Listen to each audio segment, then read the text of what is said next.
Dear Kanha, how are you? मुझे पता है आपको सब पता है, पर फिर भी मैं आपको ये लिखकर बताना चाहती हूँ। मुझे एक्चुअली समझ नहीं आ रहा कि मैं किस हक से रोऊँ। आपको तो रोहित के बारे में पता है, हमारा कोई रिलेशन नहीं था। हमने कभी एक दूसरे को बॉयफ्रेंड गर्लफ्रेंड का टैग नहीं दिया था, पर पिछले 6 महीने से हम रोज बात करते थे। मॉर्निंग की पहली गुड मॉर्निंग और रात की आखिरी गुड नाइट तक हमारी बात होती रहती थी। हमने वो सारी बातें शेयर की जो लवर्स करते हैं। उसने मुझे फील कराया कि मैं स्पेशल हूँ। पर कल उसने अपनी इंस्टाग्राम स्टोरी पर किसी और लड़की के साथ फोटो डाली with a heart emoji. When I asked, he said it very easily, Riya chill यार, we are just good friends. Krishna, अगर वो सिर्फ दोस्ती है तो ये दर्द ब्रेकअप से ज्यादा क्यों हो रहा है? I feel, am I mad that I am crying for this thing? Is it that there is no value for my feelings? Hey Kanha, please guide me. मैं क्या करूं? कैसे इस दर्द से बाहर निकलूं Kanha? Your devotee, Riya. Dear Riya, you are not crying for a boyfriend, you crying उस डेली रूटीन एंड उस इंटीमेसी के लिए जो आपके लिए 100% रियल थी। Late me tell you one thing Riya, बिना किसी लेवल या सिक्योरिटी के किसी को इतना प्यार करना बहुत हिम्मत एंड अनकंडीशनल लव चाहिए होता है, जो आजकल बहुत कम लोगों में मिलता है। Right now you are hurt, but in Bhagavad Gita, chapter 18, verse 37, Krishna says something. He says, वो खुशी जो शुरू में जहर जैसी लगती है पर बाद में अमृत बन जाती है और जो आत्मा को जगाती है, वही सच्ची सात्विक खुशी है। डियर रिया, ये जो रिजेक्शन एंड धोखा आप अभी फील कर रहे हो, जो अभी जहर जैसा कड़वा है, ये आपका इल्यूजन तोड़ रहा है। बट कृष्णा प्रॉमिस करते हैं कि यही जहर आगे चलकर अमृत बनेगा। वाई? क्योंकि इस पेन ने आपको बचा लिया, इसने आपको उस इंसान से दूर कर दिया जो आपकी वैल्यू कभी समझ ही नहीं सकता था। ये एक वेकअप कॉल है। ये स्पेस खाली हुई है ताकि ऐसा इंसान आपकी लाइफ में आ सके जिसको क्लेम करने की जरूरत ना पड़े। अपने टीयर्स पोंछ दो, इसलिए नहीं कि दर्द खत्म हो गया है, बल्कि इसलिए कि अब आपको सच दिख गया है। You deserve someone who is proud to call you theirs. All the very best. Radhe Krishna and take care. Riya की कहानी हमें सिखाती है कि क्लैरिटी कितनी जरूरी होती है, लेकिन कभी कभी क्लैरिटी तो होती है पर रास्ता बंद होता है। क्या हो जब आपको अपना जीवन साथी मिल जाए पर आपका परिवार आपके खिलाफ खड़ा हो जाए? अगला लेटर विक्रम का है, जो प्यार एंड ड्यूटी के बीच में फंसा हुआ है।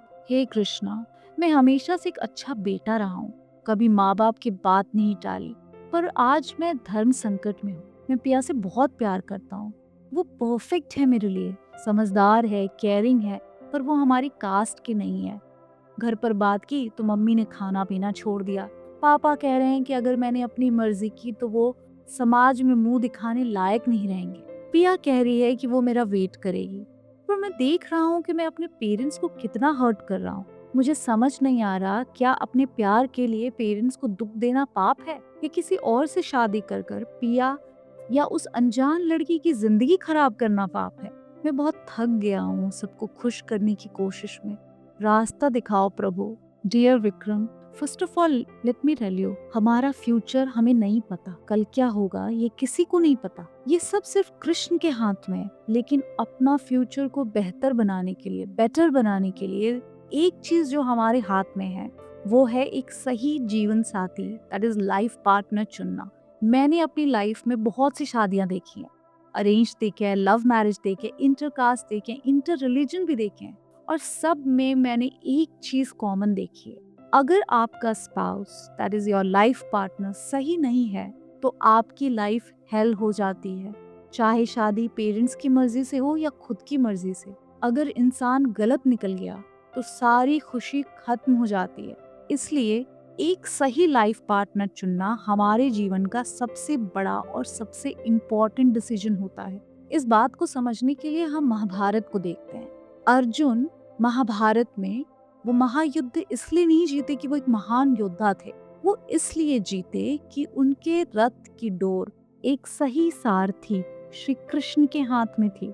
जिंदगी भी वैसी ही कुरुक्षेत्र है विक्रम, और लाइफ पार्टनर आपके जीवन रथ का सारथी होता है। अगर सारथी सही दिशा में ले जाए तो बड़ी से बड़ी मुश्किल आसान हो जाती है, लेकिन अगर सारथी ही गलत दिशा में ले जाए तो आप कितना भी अच्छे योद्धा क्यों ना हो, आपकी हार निश्चित है।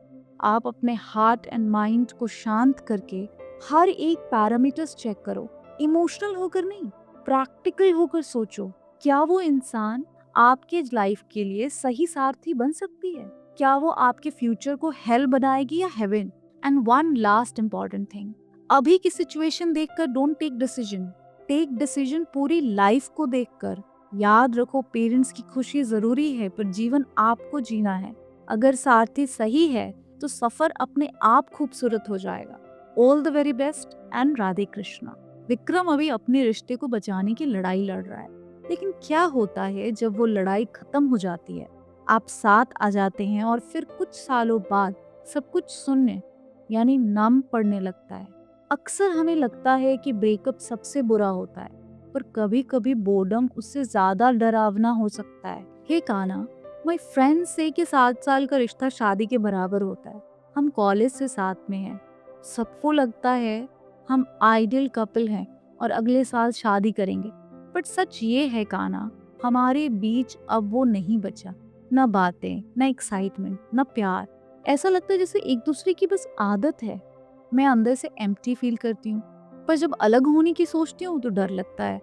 मैं 32 की हूँ, इस एज में वापस जीरो से स्टार्ट कैसे करूंगी? You don't get good people on the dating apps also. ऐसा लगता है कि मैंने अपने 7 साल इन्वेस्ट किए हैं, अब वापस नहीं मुड़ सकती। क्या सिर्फ बोर्डम की वजह से इतना पुराना रिश्ता तोड़ना सही है, या इसी को जिंदगी मानकर कॉम्प्रोमाइज कर लूं? Hey Kana, please guide me what to do. Dear friend, 7 years is a very long time. इस दौरान इंसान बदलते हैं और रिलेशनशिप के नेचर्स भी बदल जाते हैं। अक्सर हमारी जनरेशन पीस एंड बोर्डम में फर्क नहीं कर पाती। पुराने जमाने में जब घर की छत टपकती थी तो लोग घर नहीं बदलते थे, छत रिपेयर करते थे। आपका रिश्ता आज जिस मोड़ पर है उसे हम साइकोलॉजी में प्लेट्यू फेज कहते हैं।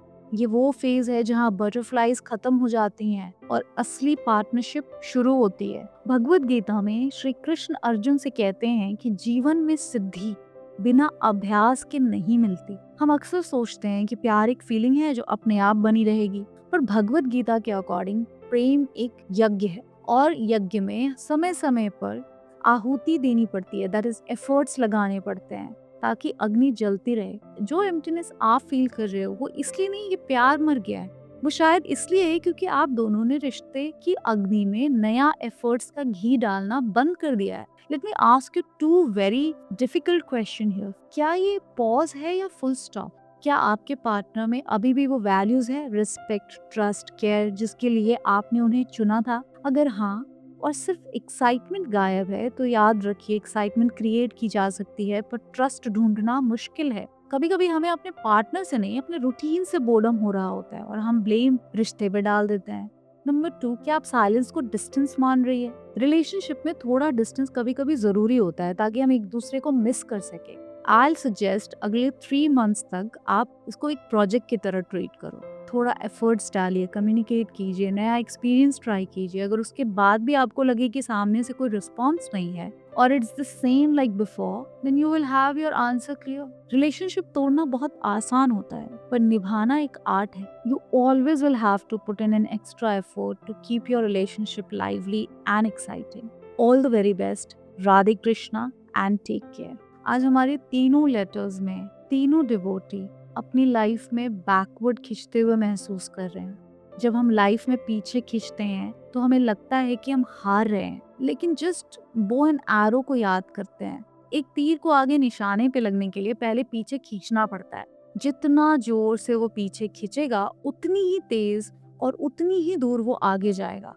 अगर आज जिंदगी आपको पीछे खींच रही है, मुश्किलों से, कंफ्यूजन से या दुख से, तो घबराइए मत। इसका मतलब ये नहीं कि आप गिर रहे हैं, इसका मतलब है कि कृष्ण आपको लॉन्च करने की तैयारी कर रहे हैं। वो आपको पीछे इसलिए ले जा रहे हैं ताकि आप एक लंबी छलांग ले सके। आपका टाइम आने वाला है। एंड श्री कृष्ण को लेटर लिखना ना भूलें। You can send your letter to Krishna to us at modernaimystic@gmail.com. Every Saturday in our Letter to Krishna episode हम आपका लेटर्स उतनी ही शिद्दत और इंटेंशन से पढ़ते हैं जितनी शिद्दत से आपने वो लेटर श्री कृष्ण को लिखा है और हम आपको एक पर्सनल रिस्पॉन्स भी देने की कोशिश करते हैं। अगर आपको लगता है कि ये एपिसोड किसी की हेल्प कर सकता है तो subscribe and share it with someone who needs it the most right now.